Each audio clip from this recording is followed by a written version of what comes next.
সপ্তাহে 2 দিন রোজা রাখবেন, একদিকে সওয়াব আর একদিকে শারীরিক সুস্থতার জন্য, ফিটনেসের জন্য, এইটা সবচেয়ে বড় ঔষধ।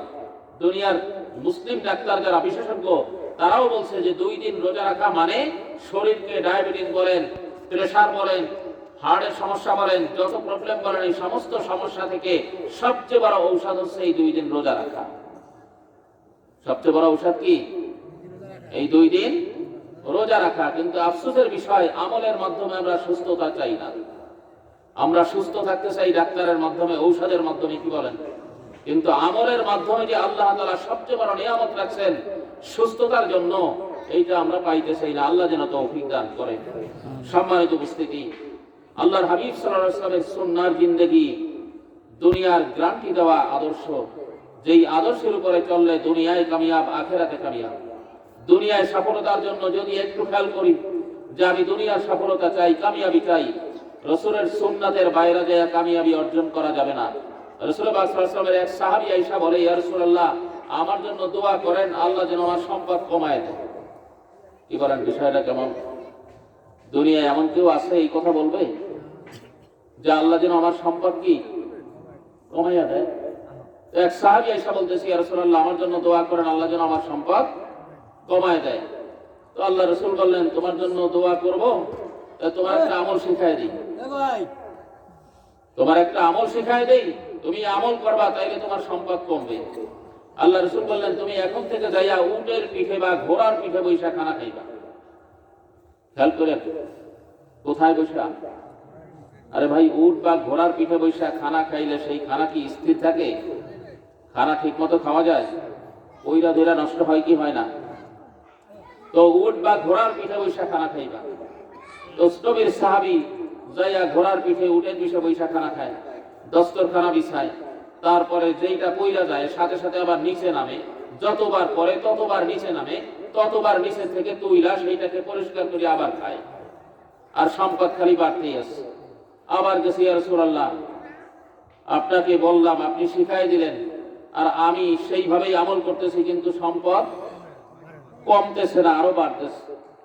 রাসূলের সুন্নাহর বরকত কাকে বলে? আল্লাহ রাসূল বলছেন, দস্তরখানা বিছায় খানা খাও, খাবার পড়ে গেলে সেটা তুলে খাও। এই দস্তরখানার আমল আছে ঘরে? কি বলেন? না থাকলে এখন থেকে বানাবো না, ছেড়ে দিব? আগে যারা আমল করছে তারা বরকত পাইছে কি পায় নাই? আমরা এখন আবার ধরা শুরু করি। আল্লাহ তৌফিক দান করে। তো নবীর সাহাবী বলতেছে, ইয়া রাসূলুল্লাহ, আমার সম্পদ তো বাড়তেই আছে, দোয়া চাইলাম, ব্যবস্থাপত্র চাইলাম, আর আপনি শিখাই দিলেন সেইভাবে খানা খাও। হ্যাঁ ইয়া রাসূলুল্লাহ, সেইভাবেই খানা খাই। কিভাবে খাও? তো বলতেছে, ইয়া রাসূলুল্লাহ, উটের পিঠে বা ঘোড়ার পিঠে খানা খাই, তো পইরা গেলে আবার নিচের থেকে সেইটা তুইলা পরিষ্কার পরিচ্ছন্ন করে খাই। কোন একটা নিয়ামত যেন নষ্ট না হয়, অপচয় না হয়, অপব্যয় না হয়, এই ব্যাপারে আমি খুব কেয়ারফুল। আল্লাহ রাসূল বললেন, তোমার সম্পদ কেমনে কমবো? তোমার সম্পদ কেমনে করবো? তুমি এত কষ্ট কইরা যখন খাবারই খাইতে পারো, তোমাকে আল্লাহ তাআলা আরো বারাকা দান করুন। এই জন্য রাসূলের সুন্নাহর ভিতরে দুনিয়ার কামিয়াবি, আখিরাতের কামিয়াবি। পারবো না ইনশাআল্লাহ? এই জন্য আমলের মাধ্যমে নিজেদের ভিতরে চেঞ্জ আনবো। আল্লাহ যেন তৌফিক দান করেন। আর এই আমলগুলি, এই সুন্নাহগুলি শেখানো হয় দিনিয়া মাদ্রাসায়। কোথায় শেখানো হয় ভাই? বাচ্চাদেরকে আমলগুলি শেখানো হয়, ছোটদেরকে আমলগুলি শেখানো হয়, ছাত্রদেরকে আমলগুলি কি শেখানো হয় যে রাসূলের সুন্নাহর ভিতরেই কামিয়াবি, রাসূলের সুন্নাহর ভিতরেই উপকার। এই বাচ্চাদেরকে এই দিনিয়া মাদ্রাসায়, কোরআনের মাদ্রাসায় শেখানো হয়।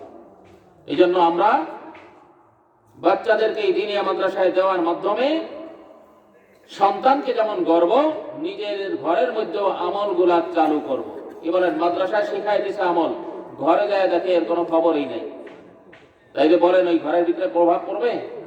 এই জন্য বাচ্চা যখনই দিনিয়া মাদ্রাসায় দিব, নিজে আগে আমলের জন্য প্রস্তুতি নিব। নিজে আগে আমলের জন্য কি নিব? প্রস্তুতি নিব।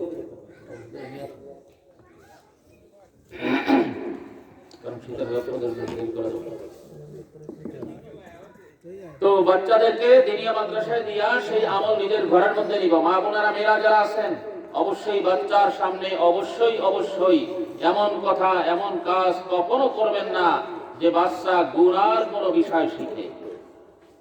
এই জন্য মায়েরা বাচ্চার ব্যাপারে 100% সচেতন থাকতে হবে। বাবারা কাছে থাকে না, এই জন্য মায়ের খাসলাত বাচ্চার ভিতরে 80% উপরে আসে, বাবার খাসলাত আসে 20%।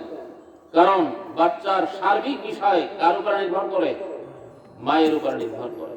এই জন্য মাদেরকে আসল মা হতে হবে, সন্তানের জন্য আদর্শ মা হতে হবে। বাচ্চা ঘরে গিয়ে সালাম দিতে দেরি করছে, আপনি দিতে দেরি করবেন না, শেখান। দেখবেন আপনি একদিন 2 দিন দিচ্ছেন, পরের দিন বাচ্চা বুঝতে পারছে যে না, আমাকে আগেই সালাম দিতে হবে। কি বলেন, দরকার আছে কি নাই? আছে। আমরা শান্তি চাই, রহমত চাই, বরকত চাই, অথচ আল্লাহ রাসূল এই সালামের মাধ্যমে শান্তি, রহমত, বরকত রাখছেন কি রাখেন নাই? এই জন্য আল্লাহ রাসূল বলেছেন, আফশাহুস সালাম তুনিমুত তুআম ইয়াদখুলুল জান্নাতা বিসসালাম। সালামের ব্যাপক প্রসার করো, মেহমানদেরকে মেহমানদারি করো, আল্লাহর জান্নাতে প্রবেশ করো। এই জন্য সালামের মধ্যে কয়টা বাক্য বলেন? কয়টা বাক্য? 3টা বাক্য আছে না? আসসালামু আলাইকুম ওয়া রাহমাতুল্লাহি ওয়া বারাকাতুহু। বলেন সবাই, আসসালামু আলাইকুম ওয়া রাহমাতুল্লাহি ওয়া বারাকাতুহু। কিসের দোয়া করতেছেন? রহমতের, শান্তির, বরকতের। এই 3টা চাই সবাই। 3টা চাইলে কিসের মাধ্যমে চাইতে হবে? সালামের ব্যাপক প্রসারের মাধ্যমে চাইতে হবে। সালামের ব্যাপক প্রসারের মাধ্যমে চাইতে হবে। মেহমানদারি করতে হবে। রাসূল পাক সাল্লাল্লাহু আলাইহি ওয়াসাল্লামের এক সাহাবী ঘরের আহালিয়ার কারণে, স্ত্রীর কারণে মেহমানদারি করতে পারে না, মনের বড় চাহিদা মেহমানদারি করবে। মনে আছে এই ঘটনা? 2-1 জনের মনে আছে যারা শুনছে। মনের বড় চাহিদা মেহমানদারি করাবে, কিন্তু ঘরের স্ত্রী কোনোভাবে মেহমান মাইনা নিতে আসে না। এরকম তোমার লেগে রান দিয়েই বেশি। আবার মেহমান, মা বোনেরা খেয়াল করে শুনি, মেহমানেরটা খায়, আমারটা খায় না। বরং মেহমানেরটা খাওয়ার পরে আমাকে রহমত আর বরকত দিয়া যায়, এইটা কেউ নিতে পারে না। রাসূলের সাহাবী এসে বলছে, ইয়া রাসূলুল্লাহ, মনে চাই খুব মেহমানদারি করতে, আপনার কথা শুই না, কিন্তু দুর্ভাগ্য স্ত্রী মাইনা নিতে পারতেছে না। আল্লাহ রাসূল বলতেছেন, আচ্ছা আমি যদি তোমার বাড়ির মেহমান হই তাইলে কি মানবে? তো যাইয়া স্ত্রীকে প্রস্তাব দিলেন যে রাসূলুল্লাহ সাল্লাল্লাহু আলাইহি ওয়াসাল্লাম মেহমান হবেন, তোমার অভিমত কি? রাসূলুল্লাহ মেহমান হবেন, এইটা তো মেনে নিতেই হবে। কি বলেন, আমাদের মতো ছোট মোটো মুরব্বী আমরাও যদি বলি পরিচিত অপরিচিত কাউকে যে আমি একটু মেহমান হব, কি বলেন, কেউ ফিরাই দিবনি?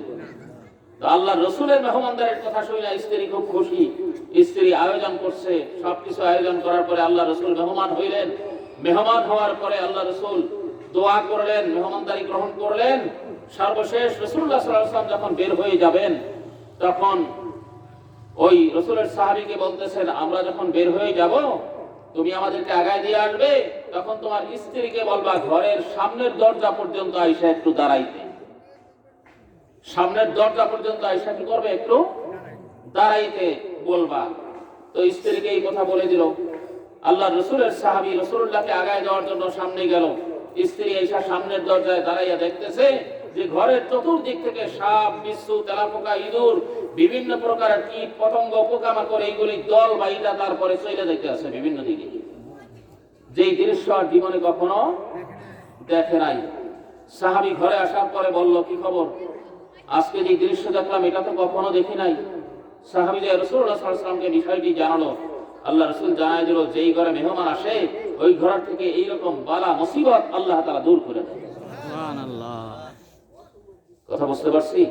তাহলে মেহমান আসলে খুশি হব না বেজার হব? আর মেহমান যদি আল্লাহওয়ালা হয় তাইলে সেই ব্যাপারে খুশি আরো বেশি হবে না কম হব?